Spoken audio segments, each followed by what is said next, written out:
Maheshwari उत्तमांश IAS नौकरी अड्डा में आपका पुनः एक बार स्वागत है। दोस्तों और साथियों, मैं आपको बता दूं, इंटरनेशनल ऑर्गेनाइजेशन का सीरीज़ चला रहा हूं और यह जो इंटरनेशनल ऑर्गेनाइजेशन सीरीज़ का यह आपका यूनेस्को है। इससे पहले साथियों उत्तमांश आईएएस नौकरी अड्डा पे बहुत सारा ऑर्गेनाइजेशन इंटरनेशनल को मैं डाल चुका हूँ साथियों, पहले आप उसे देख लीजिए, तब जाके आप यूनेस्को देखिए। तो साथियों हम इस यूनेस्को को डिटेल से और इजी वे में समझाने का प्रयास कर रहा हूँ।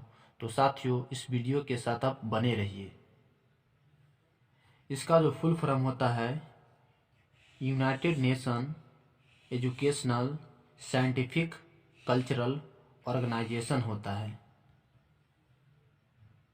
हिंदी में इसे हम संयुक्त राष्ट्र शैक्षणिक वैज्ञानिक सांस्कृतिक संगठन कहते हैं। साथियों मैं इसे बारी बारी से बहुत ही आसान भाषा में मैं आपके समक्ष एक्सप्लेन करने का प्रयास कर रहा हूँ। साथियों इत्मीनान से और माइंड को कंसंट्रेशन करके आप इसे देखिए।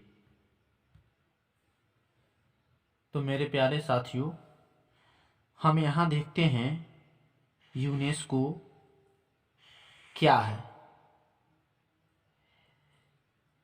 विश्व के आकर्षित करने वाली धरोहरों यानी हेरिटेज को सुरक्षित प्रदान करने वाला एक महत्वपूर्ण यूएनओ का ऑर्गेनाइजेशन है। मीन्स आपको यह साथियों बता दूं कि पूरे संसार में जो भी एंशिएंट धरोहर है, बिल्डिंग है या पार्क है या ऐसे जो भी संस्कृति या ऐतिहासिक या संस्कृति जो भी धरोहरें हैं उनको सुरक्षा प्रदान करने का काम यूनेस्को करता है। कुछ इस तरह से साथियों आपको यूनेस्को के लोगो आपको दिखाई देगा और इस यूनेस्को का जो फुल फॉर्म होता है United Nations Educational Scientific and Cultural Organization. जैसे कि मैं आपको पीछे भी बता चुका हूँ, इसको हिंदी में संयुक्त राष्ट्र शैक्षणिक वैज्ञानिक तथा सांस्कृतिक संगठन कहते हैं।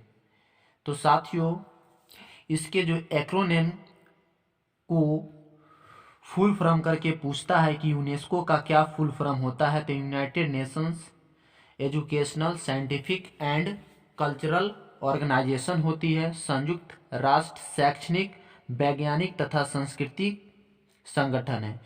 इसमें जो है साथियों आपका जो शैक्षणिक है, वैज्ञानिक है और संस्कृति है, यही बहुत ही इम्पोर्टेंट और बहुत ही लाजवाब वर्ड है और पूरे जो मूवी यूनेस्को का इसी पे रोटेट होती है। तो साथियों यहाँ पे हम देखते हैं थोड़ा सा पहले झलक यूनेस्को के हिस्ट्री का झलक देखते हैं कि यूएनओ कैसे आया अस्तित्व में।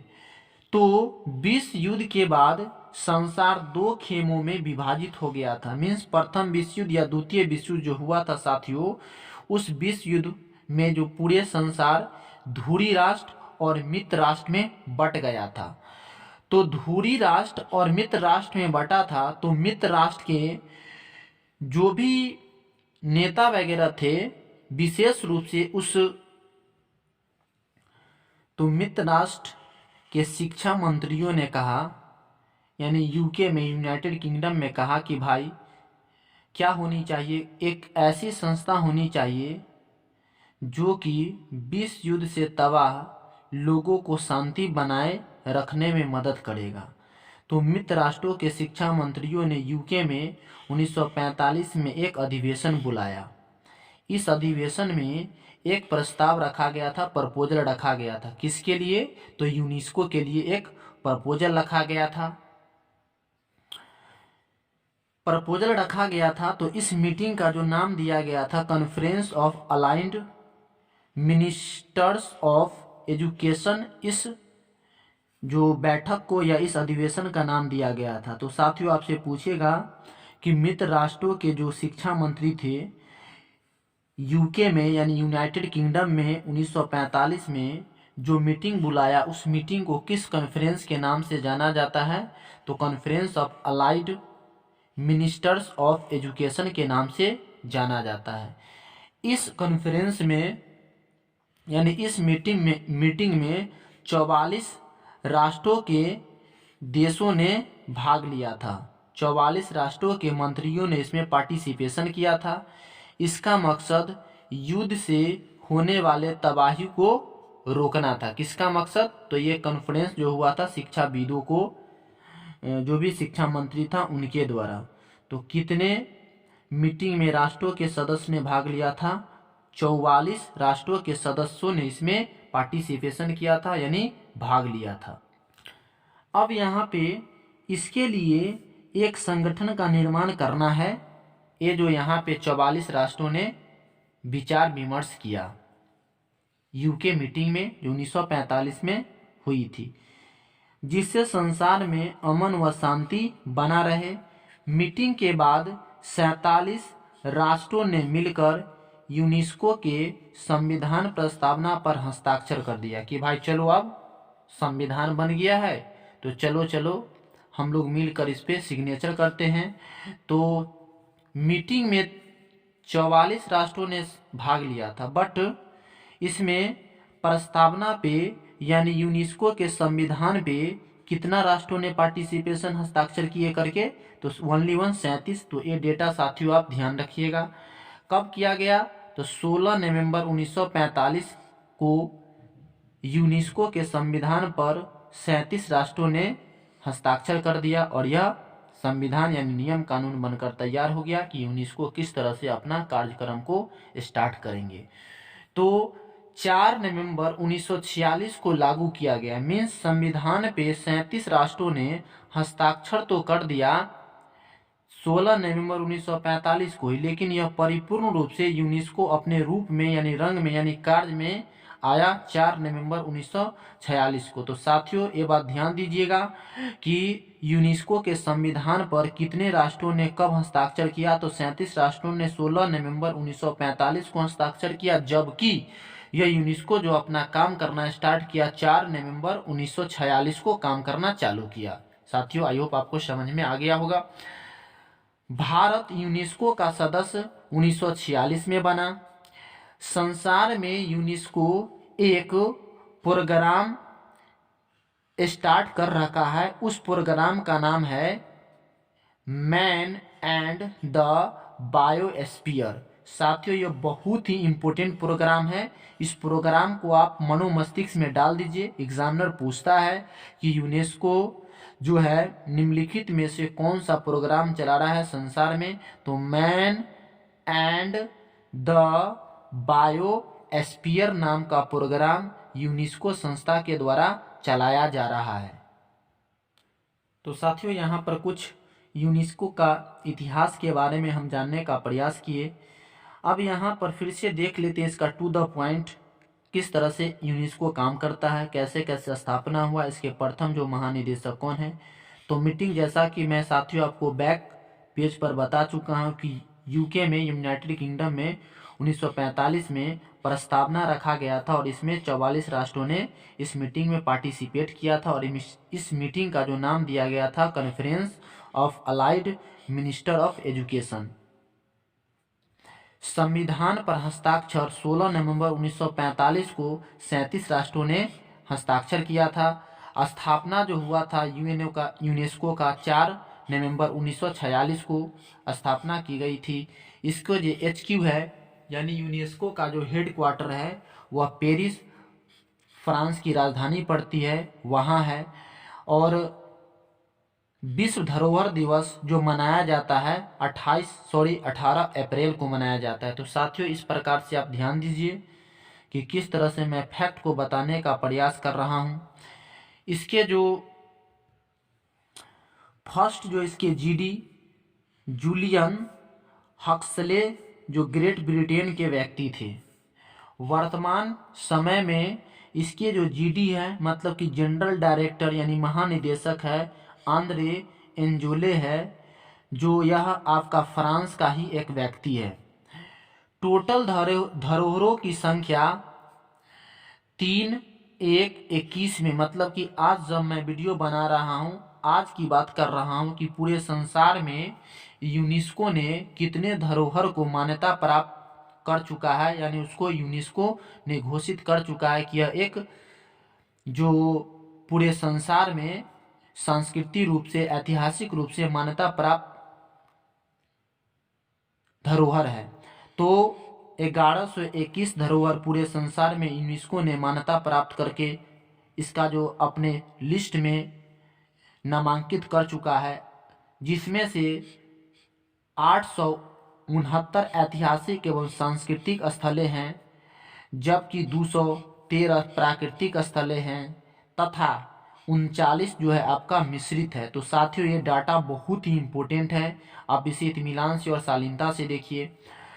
यदि देखा जाए तो यूनेस्को द्वारा मान्यता प्राप्त धरोहरों यानी हेरिटेज को सबसे नंबर 1 पर इटली को रखा गया है।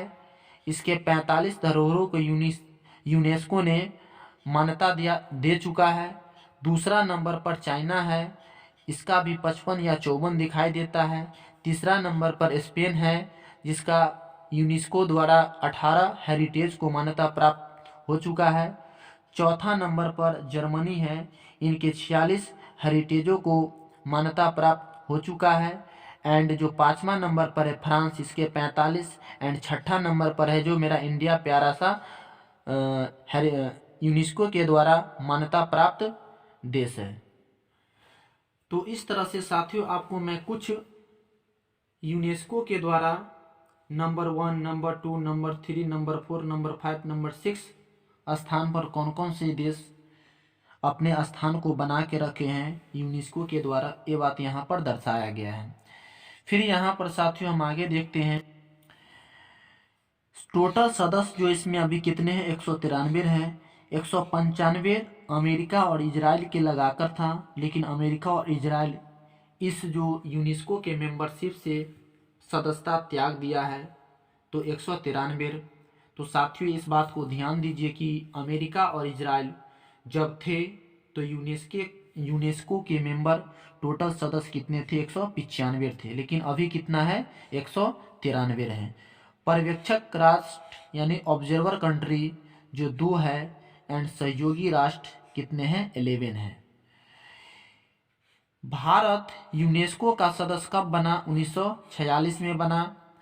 भारत के कुल 38 साइट को यूनेस्को द्वारा अपने लिस्ट में नामांकित किया जा चुका है, यानी यूनेस्को ने भारत के 38 साइट को जो है विश्व धरोहर का मान्यता प्रदान कर चुका है, जिसमें से 30 आपका सांस्कृतिक धरोहर के अंतर्गत आता है, जबकि 7 प्राकृतिक हेरिटेज आता है और 1 आपका मिश्रित आता है। साथियों ये डाटा आप थोड़ा ध्यान से देखिए, क्योंकि एग्जामिनर इसी डाटा से पूछ देता है कि भारत के कुल यूनेस्को द्वारा मान्यता प्राप्त धरोहरों में कितना सांस्कृतिक धरोहर है, तो 30, कितना प्राकृतिक है 7, और कितना मिश्रित है तो 1।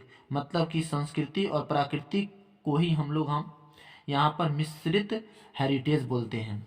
एंड यहाँ पर देखिए साथियों कि भारत का स्थान जो विश्व धरोहर के कितने नंबर पर आता है, तो 6ठा नंबर पे आता है, और मैंने आपको पीछे के स्लाइड में भी बता चुका हूँ। अब यहाँ पर साथियों आप कुछ महत्वपूर्ण जो सबसे ज़्यादा ऐतिहासिक स्थल किसके किसके पास है, मैं आपको पीछे के स्लाइड में बता चुका हूँ। थोड़ा यहाँ पर आप साथियों देखिए, 1 नंबर में जो है यूनेस्को द्वारा सर्वोच्च शिखर पर जो इटली जो 55 धरोहर के पद पर 1 नंबर पर है, जबकि दूसरा नंबर पर चाइना यूनेस्को द्वारा मान्यता प्राप्त धरोहर दूसरा नंबर पर 54 है, 55 भी आ सकता है। तीसरा नंबर पर यूनेस्को द्वारा मान्यता प्राप्त स्पेन है, इसके जो 48 धरोहरों को मान्यता दिया गया है, जबकि चौथा नंबर पर जर्मनी है, इसके 46 स्थलों को मान्यता प्राप्त यूनेस्को के द्वारा किया गया है। एंड यहाँ पे साथियों जो इंडिया है मेरा 6ठा स्थान पे है, मतलब पूरे संसार में जो पूरे संसार में भारत का जो स्थान है, यूनेस्को जो स्थान दे रखा है लिस्ट में अपने, वह 6ठा स्थान पर है। और भारत के जो कितने साइट को मान्यता यूनेस्को द्वारा प्राप्त है, तो 38। मैं आपको बताया कि जो 30 आपका संस्कृति धरोहर है, 7 आपका प्राकृतिक धरोहर है, जबकि 1 आपका मिश्रित है। एंड 5वां नंबर पर आपका फ्रांस है, जो 45 धरोहर को मान्यता प्राप्त करा चुका है। नोट में साथियों यहाँ पर आप कुछ देखिए कि भारत का जो हेरिटेज में मान्यता प्राप्त यानी विश्व यूनेस्को धरोहर में कब से स्टार्ट हुआ, तो अजंता के गुफा 1988 में मान्यता दिया गया था। कितना, तो 1983 में। सॉरी साथियों, यहाँ पर आपका 83 होगा, यहाँ पर भी आपका 83 होगा, यहाँ पे भी आपका 83 होगा, एंड यहाँ पर भी आपका 83 होगा। तो इस तरह से साथियों आप इसे कुछ डाटा को ध्यान में रखिए कि अजंता को यूनेस्को द्वारा विश्व स्थल कब घोषित किया गया, तो 1983 को। एलोरा को यूनेस्को द्वारा विश्व स्थल कब घोषित किया गया, तो 1983 को ही। फिर यहाँ पर आगरा किला को यूनेस्को द्वारा विश्व स्थल कब घोषित किया गया, तो इसको भी 1983 को। एंड ताजमहल को भी यूनेस्को द्वारा कब विश्व धरोहर घोषित किया गया, तो 1983 को ही। तो यहाँ पर साथियों ध्यान देने वाली बात है कि अजंता की गुफाएं, एलोरा की गुफाएं औरंगाबाद महाराष्ट्र में पड़ता है, आगरा की किला और ताजमहल यूपी में पड़ता है। साथियों मैं आपको बता दूं कि जो भारत के जो 38 साइट है, कितने, जो 38 साइट है इंडिया का, मैं इस इंडिया के 38 साइट को एक एक करके आपके सामने में मैं एक्सप्लेन करने का प्रयास करूंगा। या दूसरा लेक्चर हो या तीसरा लेक्चर हो, उसमें मैं इसे एक्सप्लेन करूंगा। फिलहाल यहाँ पे आप देखिए 30 जून से 10 जुलाई यूनेस्को का 43वां सम्मेलन चल रहा था। कहाँ, तो अजरबैजान की राजधानी बाकू में।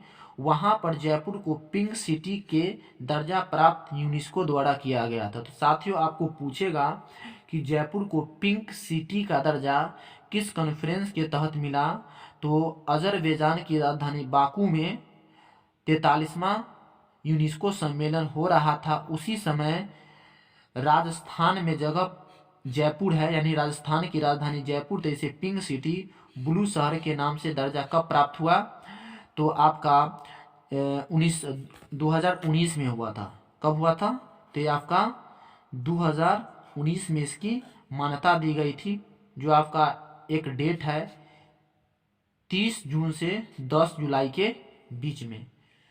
तो साथियों इस तरह से मेरा आज का यूनेस्को का लेक्चर समाप्त होता है। तो साथियों मैं फिर से आप से एक नए वीडियो के साथ मिलता हूं। तो साथियों तब तक के लिए धन्यवाद, नमस्कार और जय हिंद।